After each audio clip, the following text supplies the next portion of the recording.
De este y todos los temas, por supuesto, con el gobernador de la provincia de Buenos Aires, con Axel Kicillof. Axel, buenas tardes. Acá Juana Morín y todo el equipo de Conflicto de Intereses te saluda. ¿Cómo estás? Qué lindo paisaje. Oh, sí, está hermoso acá Mar del Plata.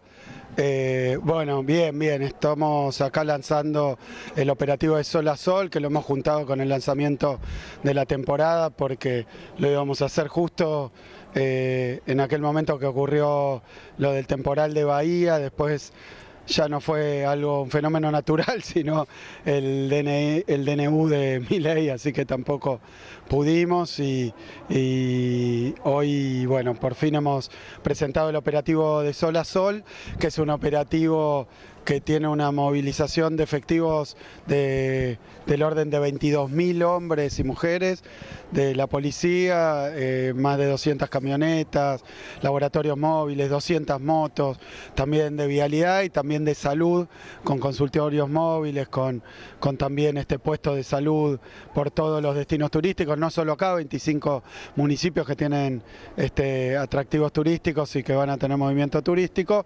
Lamentablemente llegamos acá y ya recibimos la información de primera mano de los resultados del paquete económico de Milei también sobre el turismo de sectores medios, de sectores populares, que son los que vienen a la costa atlántica, particularmente a Mar del Plata.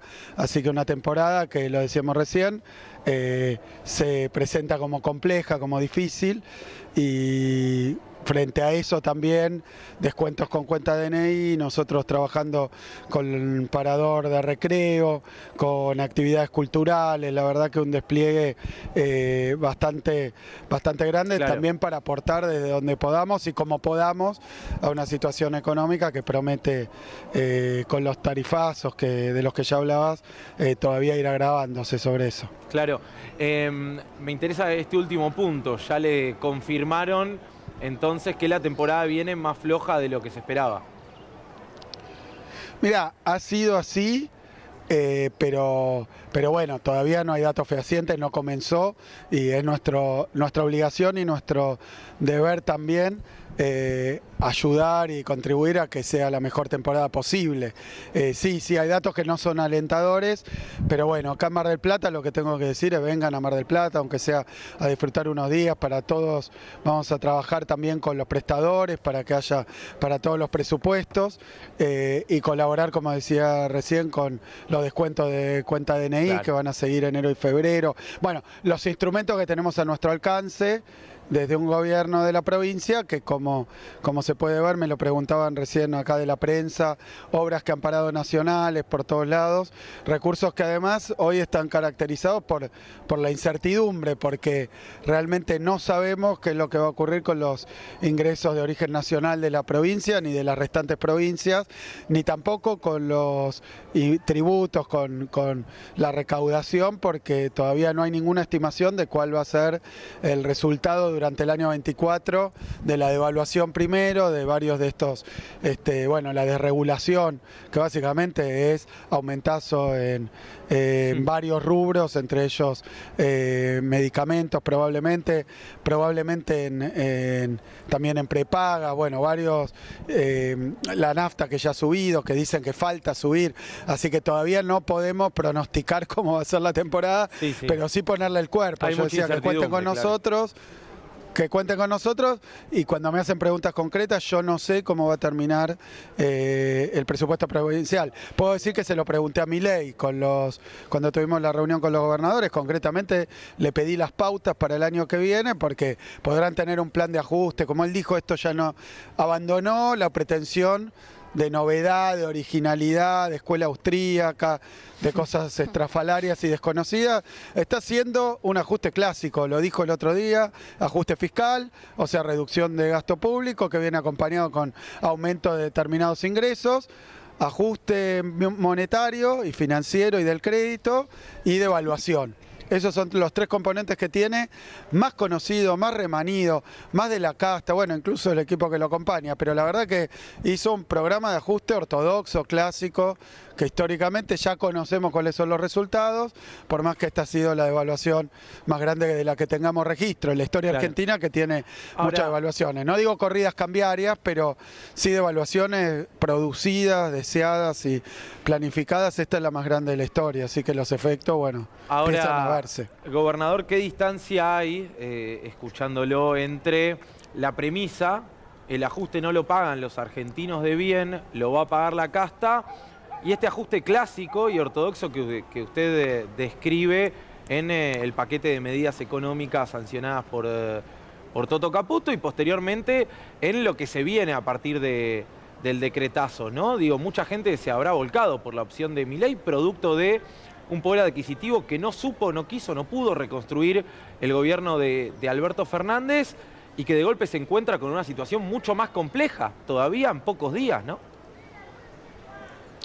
Sí, yo primero lo dije en el discurso el día de la Asunción, yo no creo que se haya votado el ajuste, sino que se dijo muy claramente y muchas veces que este ajuste, más allá de cuál será la definición esta de sectores políticos, de la política, la casta, como quieran llamarlo, dijo, esto no te va a tocar el bolsillo a vos, votame, porque no es contra vos o no es para vos. Y sin embargo, el aumento de nafta supongo que lo pagan todos los sectores, serán los que ellos llaman la casta, pero particularmente lo pagan todos y todas los que tienen autos, los que viajan en transporte, y los efectos que tiene un aumento como el que hubo de las naftas sobre toda la cadena de valor y por tanto sobre otros rubros, porque afecta a fletes, afecta procesos productivos, lo que luego fue la devaluación que ha tenido y va a tener también efectos sobre alimentos, sobre varios elementos que tienen que ver con la vida cotidiana. Así que no, yo creo que esa cuestión, si alguien pensaba que el ajuste tenía que ver con condiciones de vida y que no lo iba a afectar, muy pocos se han podido ver por fuera de esta situación. Aunque en realidad, para ser más estrictos en las definiciones, una devaluación no es un ajuste en el término de una reducción de los ingresos en general, sino que es un enorme proceso de transferencia y redistribución. El que tiene ahorro en pesos lo sufre de una manera que obviamente lo disfruta de forma equivalente el que tiene ahorro en dólares, los que tienen ingresos que se pueden actualizar rápidamente, pueden cubrirse, los que tienen ingresos que no pueden hacerlo, como los asalariados. Entonces, cuando esto se refleja rápidamente en precios, lo sufren y así sucesivamente. Y así sucesivamente. Marcos. Gobernador, ¿cómo le va? Ha habido, usted estaba describiendo, una respuesta bastante inmediata por parte de la población, no solo al decreto de necesidad y urgencia, sino también a esto que empieza a sentir y empezará a sentir más crecientemente cuando empiece a suceder todo esto que estaba describiendo. Eso se ha visto en las calles. Le quería preguntar cuál le parece hoy que es el rol de la política en esto, digo, sobre todo como reflejo de lo que está pasando en las calles en términos de representación. No se lo pregunto en términos personales porque entiendo que hay ahí una responsabilidad de gestión aún más compleja con este escenario que estamos marcando, pero en todo caso, ¿cómo ve el rol de la oposición, cómo ve el de cada uno de ustedes con el pulso de la calle tal como está en este momento? No, yo creo que estamos a pocos días de haber vivido la asunción de Milei y sus primeras medidas. El 12, ustedes recordarán que Macri devaluó un 60% y si no me equivoco lo hace el día 16 de diciembre, cuando el entonces ministro Prat Gay dijo que estaba abriendo al cepo, pero en realidad estaba devaluando un 60%. Y ahora no se iba a trasladar a precios. A 2 días. Claro, y bueno, está ocurriendo lo mismo, nada más que la devaluación es del doble, del 120%, y se hace en vez de a los 6 días, a los 2 días, el día 12. Así que se han acelerado los tiempos y como un poco se decía en la época donde la candidata era Bullrich, que además tiene varios representantes del macrismo, tanto en seguridad como en economía, que son dos áreas muy sensibles, sobre todo en gobiernos neoliberales, escuchábamos que lo iban a hacer más rápido y más profundo, que habían hecho una crítica. De hecho, el propio Milei dijo que el gradualismo estaba descartado, así que venía un shock. El efecto ha sido realmente también rápido y profundo. Y entonces ya empieza a ver quienes tal vez esperaban que las medidas fueran más de tipo de lo que creyeron escucharle a Milei en la campaña, que él sabía cómo solucionar la inflación. Lo que vamos a ver es una aceleración de la inflación que el propio gobierno reconoce. Estamos viendo ya despidos en varios rubros, como cortaron la obra pública y como hay precios que son muy difíciles de encontrar. Preventivamente lo he hablado con empresas de la construcción, también a nivel privado, ha habido interrupción de obras. Hay muchos elementos muy perjudiciales que van ocurriendo de manera bastante precipitada. Claro. Así que yo creo que han pasado pocos días después lo del decreto, 300 leyes abolidas por decreto. La verdad que está fuera de rango, ¿no? Totalmente. Yo creo que es una discusión totalmente distinta porque con ese criterio entiendo que el presidente no gana en primera vuelta, saca 30 puntos, después gana en el balotaje, es un presidente votado en balotaje. Y que luego, al no tener probablemente mayorías legislativas o no tener tampoco un despliegue territorial, decide hacerlo por decreto. El problema es que yo no he escuchado un solo constitucionalista de la Argentina, de ninguna orientación, de ninguna afiliación partidaria, de ninguna afinidad, de ningún gobierno de los pasados o ni siquiera el actual, que haya dicho que este decreto de necesidad de urgencia se atenga al propósito que tienen los decretos de necesidad de urgencia. Claro. Así que yo creo que está bien que estas cuestiones se discutan en el Parlamento porque es una atribución sí del presidente enviar leyes. En mi caso particular, lo que han dicho que es buenísimo, yo no le encuentro esas virtudes, la verdad que no, encuentro que se ha trabajado sobre determinados sectores, vinculados a determinados sectores también económicos, de poder, pero bueno, son mis opiniones. Lo que sí digo es que no encontré ningún constitucionalista, ningún abogado, casi diría, que diga que esto está bien. Entonces, ante esto, vos me preguntabas, nosotros hemos expuesto de manera frontal lo que opinamos en cada uno de los casos, tanto en el decreto como en la reunión de gobernadores, como el día de asumir, y vamos haciéndolo a pesar de que un gobierno que acaba de asumir debe obviamente reconocer su legitimidad, pero bueno, ahora, gobernador, esto lo hacemos, pero al mismo tiempo expresamos nuestras opiniones. Lo que dice Milei es a aquellos que se oponen al decreto tienen síndrome de Estocolmo y no la ven, e insiste mucho con el concepto de no la ven. Mira, sí, lo escuché en el día de hoy. No sé bien a qué se refiere. Yo creo que el que tiene una prepaga y le llegó un aumento del 40 y le dicen que va a llegar de otro aumento del 40 y dicen que es muy bueno porque desregularon las prepagas y en la propia carta de las prepagas hacen referencia al decreto de Milei y dice, bueno, entonces Milei, ¿qué parte no se ve? Que no, y no es voluntad, no es ni siquiera opinión, teoría, en realidad tal vez no pueden pagarla porque al mismo tiempo le sube la nafta, al mismo tiempo le suben los alimentos, son cosas muy concretas, muy sencillas, muy materiales, y no hace falta, no sé si hay algo metafísico que está a lo que se refiere, pero la realidad es que una devaluación se transfiere a precios y que esto, cuando había limitaciones a determinadas decisiones empresarias, en situaciones que no son de igualdad de fuerza o de poder, digamos, claro, un inquilino y el propietario, uno puede empatizar tanto con el inquilino como el propietario de lo personal, hasta como grupo, porque puede ser alguien que invirtió y tiene, pero es claramente una situación asimétrica y de desigualdad. Claro. Por eso, a nivel mundial hay regulaciones sobre cuestiones como alquileres, sobre cuestiones como relaciones de trabajo, también entre el trabajador y el empleador, también hay una situación muy asimétrica, claro, una distancia muy clara, porque el tipo que vive su salario, lo dice Adam Smith, para que no me acusen de de escuelas económicas que no les gustan y que entonces están mal porque no les gustan, pero ni siquiera es Keynes, es Adam Smith que dice entre el trabajador y el empresario se necesitan mutuamente, pero con distinta velocidad, con distinta urgencia, claro. El trabajador no puede pasar probablemente un mes sin ganar su salario, mientras en general el empresario, no todo, porque hay pequeños empresarios, etcétera, pero en general sí puede hacerlo. Entonces, esa diferencia genera una asimetría que se ha reflejado desde que empezó el sistema capitalista, no por algún gobierno colectivista ni nada parecido. Claro. En Inglaterra, cuando empieza el capitalismo, legislaciones para regular las horas de trabajo, para regular el trabajo infantil. No es solo un contrato entre privados como si fueran dos iguales, un comprador y un vendedor que tienen igualdad de fuerza y entonces la voluntad de cada uno alcanza.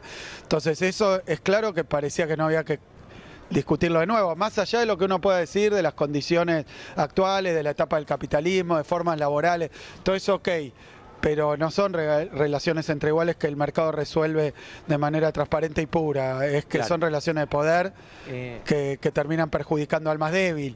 Entonces esto es para favorecer a sectores poderosos, a sectores concentrados, a sectores además que prácticamente dicen, yo no lo puedo afirmar, que son estudios privados que representan esos intereses habitualmente, que armaron un decreto, lo cual tampoco está bien o que sea a favor de determinado sector, de determinado. Claro. Entonces creo que no la ven, me parece que el problema es al revés, la ven, la están viendo, yo diría, la están viendo. Las últimas, Gaby Pepe. Sí, ¿qué tal, gobernador? Buenas tardes. El presidente dice que tiene la legitimidad, ¿no?, para avanzar en estas cuestiones porque sacó el 56% de los votos y en ese sentido le pregunto si aceleró de alguna manera el análisis que tiene que hacer la oposición sobre cómo reagruparse frente a esto. ¿Y por qué no podríamos pensar que podría llegar a pasar algo similar a lo que pasó cuando ganó Macri en el año 2015, que contó, sobre todo en el primer periodo de su gobierno, con cierto apoyo de, o por lo menos una parte del peronismo para poder llevar adelante algunas medidas de gobierno? Mira, Gaby, nosotros hemos tenido, incluso en este tiempo, conversaciones con todos los gobernadores porque tradicionalmente, como dijo Milei en la reunión de gobernadores, como esto es un ajuste clásico, no tiene nada de nuevo, ni de liberal libertario, ni de austríaco, es el típico ajuste que se realizó tantas veces en la Argentina, puedo citar muchos ejemplos, ajuste fiscal, que reducción de los gastos del Estado en varias partidas, que partidas en general, y bueno, muchas veces se agarran con jubilados, con transferencia a provincias, con obra pública. No es algo que yo esté diciendo porque tengo una bola de cristal, es como se han hecho los ajustes clásicos a los que refería Milei. Ajuste monetario, que tiene que ver con dificultades para el acceso al crédito, y por último una devaluación muy profunda. Todo esto ha ocurrido de manera muy veloz y como decía hoy, muy honda, muy furiosa, ¿no? Porque ha sido una devaluación de 120%, 140% si sumamos el impuesto país para las importaciones. Son números que excepto corridas cambiarias muy fuertes, como durante el gobierno de Alfonsín, no hay registro de devaluaciones tan fuertes de un saque. Y por decisión del gobierno esta es la más grande. Todo el plan económico incluye esto. La respuesta, y bueno, hemos tenido reuniones donde hemos hablado con todos los gobernadores porque decía obra pública, jubilados, provincias, transferencias a provincias. Es típico, porque son partidas que son, digamos, más fáciles de ajustar. Y bueno, y es lo que está ocurriendo de alguna manera. Me parece que ante esa situación y con una incertidumbre muy grande acerca de cómo continúa esto en materia de actividad, en materia de precios, en materia de ingresos, porque han dicho que hay mucho más. Entonces, hay mucho más, la verdad que no es tranquilizador para elaborar un presupuesto, no es tranquilizador para elaborar un plan, no sé, ahora de cara a la temporada, supongo que a los privados le pasa lo mismo, no tienen ni la más pálida idea de lo que va a pasar mañana. Puede venir un DNU, otro DNU de 300 artículos, si le parece que eso le da la legitimidad. Yo creo que, repito, no hay ningún constitucionalista, ningún experto en derecho que... Primero que esto nunca se vio, Primero que esto nunca se vio. Sapsay dijo algo así, ¿no? Así que bueno. Insospechado Sapsay de kirchnerista. Que ni Digo, Martínez dijo, López. Sí, Gil Lavedra, nunca vi algo igual. Gil Lavedra, Gil Domínguez, constitucionalistas que no pueden ser sospechados de afinidad con el peronismo. Después, por supuesto que ante esta situación yo creo que hay una situación de deliberación, a ver cómo se da respuesta a esto, porque además uno tiene, voy a hablar en el caso de la provincia de Buenos Aires, vos decías ganó, sí, en primera vuelta sacó 30 puntos, creo. Sí, 30. En el balotaje después, que es una elección muy particular porque se elige entre opciones. Reunió, sí, esa diferencia, 55 puntos, es cierto. Pero bueno, la Constitución hay que respetarla, no importa cuánto saque, si es balotaje, primera vuelta, porque con ese criterio, Cristina, que ganó en primera vuelta con 55 puntos, en primera vuelta es con todas las opciones enfrente, no es en una elección de por sí o por no, digamos, como diría en el debate Massa. Entonces, yo creo que ante esta situación que es inédita y que fue muy repentina también, lo escuchaba Milei, decía decir que estaban preparadas manifestaciones, la verdad que sorprendió a propios y a extraños con el decreto que ocasionó ese cacerolazo de esa noche en Capital, donde todos saben que un cacerolazo en Capital suele ser, en general es algo difícil de organizar si uno quisiera, ¿no? Porque es algo muy descentralizado en toda la ciudad, pero bueno, independientemente de esa polémica, que me parece que no debe concitar demasiada adhesión. Más allá de esa oposición, sí tengo para decir que lo que tenemos que hacer nosotros es representar. Acá en la provincia de Buenos Aires se ganó en las PASO, se ganó, si fuera por eso, por 20 puntos de diferencia, se ganó en las generales, y luego en el balotaje también por una diferencia pequeña, pero también se ganó. Claro. La elección. Entonces yo creo que si empezamos con eso no vamos muy lejos. Sí te diría que uno tiene una responsabilidad, que es representar aquello que dijimos sin tapujos y muy frontalmente durante la campaña. Nosotros creemos que la salud, la educación, la seguridad, incluso las vacaciones necesitan de un Estado presente.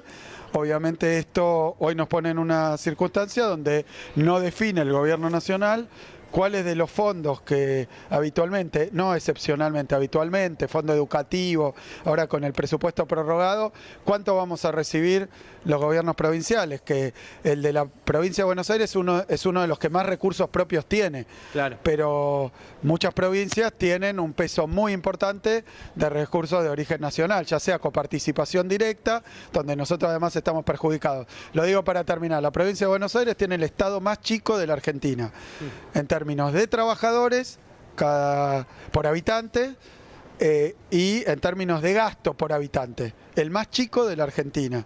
O sea que en ese sentido nosotros nos resulta muy relevante, casi diría crucial, poder conocer cuál es la situación presupuestaria para el año que viene, aunque sean las estimaciones, qué va a pasar, cuánto va a caer la economía. Ya he visto consultoras privadas que hablan de 7 puntos de caída, entonces lo del impuesto a la ganancia se vuelve irrelevante si hay una recesión con caída del producto de 7 puntos o algo así. No estoy pronosticando nada porque se lo pregunté a Milei para que nos diera pautas personalmente a los gobernadores, porque queríamos presentar el presupuesto de la provincia. Ahí tenemos que decir, la inflación dice el gobierno nacional que va a ser tanto, siempre se usa hacer así, porque si no cada provincia tendría sus propias estimaciones. La verdad que se hace así históricamente, queríamos hacerlo, no se puede, porque nadie nos explica cuáles van a ser las medidas, suponete que se lo reserven, pero cuáles son sus efectos sobre nuestra provincia, porque acá hay una responsabilidad, no es que le cortamos a las provincias, ojo, es a la salud, a los hospitales, es a las escuelas. Nosotros se han parado todas las obras nacionales a lo largo y a lo ancho del país, y las obras provinciales necesitan recursos que necesitamos poder proyectar y asegurar. La última, Rosalía Constantino. Gobernador, en base a lo que está diciendo, ¿está evaluando la posibilidad de sacar una moneda propia ante la necesidad acuciante de fondos? Y la última, en términos económicos, ¿qué cree que va a venir? ¿Qué cree que le va a pasar a la Argentina pasado esta feroz caída del PBI? 1 año y medio esta inflación proyectó Milei. ¿Qué se espera para los argentinos? ¿Cómo se puede salir adelante?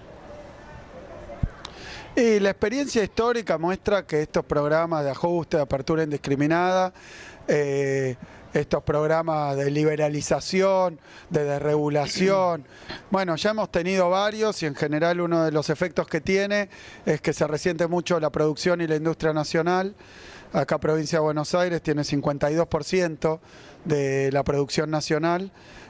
Así que bueno, en ese sentido, por más que después haya alguna estabilización, suponiendo que lo hubiera, o que incluso hay algún tipo de crecimiento de algún sector, yo creo que sectores claves para la provincia de Buenos Aires, como el turismo interno, como la producción nacional, las pymes, los pequeños productores agropecuarios, bueno, todos sectores que históricamente sufren con estas políticas, y bueno, deberían explicar bien.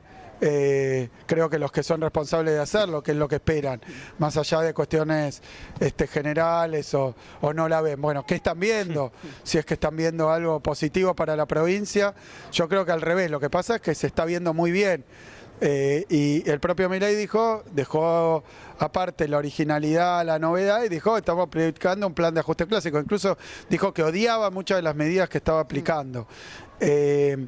Que creo que tienen que ver con los aumentos de impuestos fuertísimos que ha habido en determinados tributos. Bueno, pero a todo esto yo lo que te diría es que hoy nosotros tenemos una responsabilidad que es cuidar, asistir, defender a quienes conforman nuestra provincia, que son sectores de todo tipo, la salud, la educación, la cultura, la seguridad, el turismo, ¿Y en eso pero se también piensa en la una industria, moneda? la producción y el trabajo. ¿Se piensa? Bueno, mira, las experiencias que hubo tienen que ver con hechos particulares vinculados en general no tanto a la caída de la economía, sino a cuestiones de falta de liquidez. Donde, bueno, se ha llegado a que las transacciones no ocurren simplemente porque no hay circulante. Claro. Esto pasó al final del programa de convertibilidad y entonces ante eso lo que uno puede decir es que estamos tratando de comprender cuál es el rumbo que piensan seguir, porque en la campaña parecía que esto de liberal libertario iba a ser determinadas cosas que mencionó en campaña, después todo eso lo fue retrocediendo, qué sé yo, digo, no cosas porque crea que están bien, pero voucher, dolarización, quemar el Banco Central, y se convirtió en un plan de ajuste que me parece que la inspiración viene más por el lado de Cavallo, viene más por el lado de los clásicos planes ortodoxos, que no debe estar muy lejos de lo que planteaba Patricia Bullrich. De hecho el ministro no es ni Marra ni Lemoine. El ministro es Toto Caputo, que fue ministro de Macri hasta que lo echó el Fondo Monetario Internacional por la fuga de capitales, entiendo yo. O sea que la verdad esto de nuevo, de novedoso, de original, y lo digo desde la posición que nos toca, no lo estoy viendo. Entonces también es más fácil percibir cuáles van a ser los efectos de estas cuestiones, porque si es ajuste monetario, ajuste fiscal y devaluación, y de eso hubo miles en la Argentina, miles por decir, muchas experiencias históricas, y los efectos están tabulados, están previstos. Lo que no se sabe es si esto continúa, si viene ahora más devaluación, si viene, sigue y continúa más ajuste. Si hay, bueno, esto es lo que tenemos que ver, la profundidad y la velocidad.